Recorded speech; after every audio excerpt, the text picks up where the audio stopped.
नमस्ते, मेरा नाम प्रमोद पौडेल, प्रिन्सिपल सफ्टवेयरिका कलेज, डाइरेक्टर सफ्टवेयर ग्रुप। आज हाम्रो टेकएक्स एलिभेटको सेकेन्ड डे र यसमा चाहिँ जब फेयर लगायतका हाम्रा विद्यार्थीका प्रोजेक्ट्सहरू डिस्प्लेमा राखिएका छन्।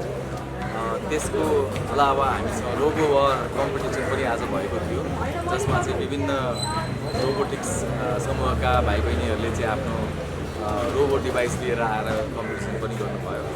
र आजको र हिजोदेखि सुरु भएको र केही दिनसम्म चल्ने यो टेकएक्स एलिभेटको प्रमुख उद्देश्य भनेको हाम्रो विद्यार्थीहरूले तयार पारेका प्रोजेक्ट्सहरू, इनोभेटिभ प्रोजेक्ट्सहरू जुन चाहिँ एउटा अर्को रूप लिन सक्छ, जुन चाहिँ एउटा त्यसलाई चाहिँ लगानी गरेर त्यसलाई चाहिँ नेक्स्ट लेभलमा लैजान सकिन्छ, त्यस्ता प्रोजेक्ट्सहरू चाहिँ हामीले डिस्प्लेमा राखेका छौँ। र त्यो प्रोजेक्ट्सहरूले जेन्युइन प्रब्लम सल्भ गर्ने खालका प्रोजेक्ट्सहरू छन्। उदाहरणको लागि हामीले चाहिँ रोबोटिक्स डिभाइसेसहरू बनाएका छौँ, जसले चाहिँ रोबोटले नै आफैले क्लासमा गएर टिचिङ गर्न सक्ने र as a Google voice enable कमान्डबाट चाहिँ त्यसले इन्फर्मेसनहरू दिन सक्ने पनि एउटा प्रमुख आजको हाइलाइटमा छ।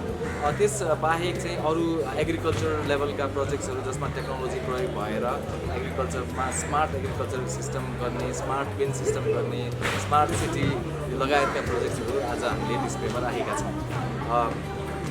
अब यो प्रोजेक्ट्सहरूको एउटा अर्को उद्देश्य के पनि हो भन्दाखेरि नेपालमै बसेर पनि यस्ता प्रोजेक्ट्सहरूमा ब्याचलर्स लेभलका विद्यार्थीहरू, टेक्नोलोजी पढ्ने विद्यार्थीले यस्ता किसिमका इनोभेटिभ प्रोजेक्ट्सहरूमा काम गर्न सक्छन्, जुन चाहिँ जति विदेशहरूमा हामीले देख्छौँ त्यस्तै खालको चाहिँ प्रोजेक्ट्सहरूमा यहाँ पनि काम गर्न सकिन्छ।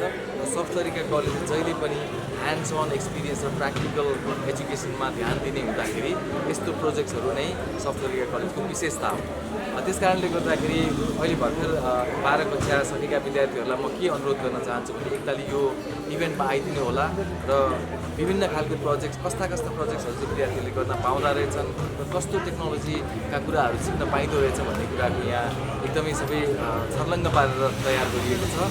सबैलाई यो अनुरोध छ। Thank you so much.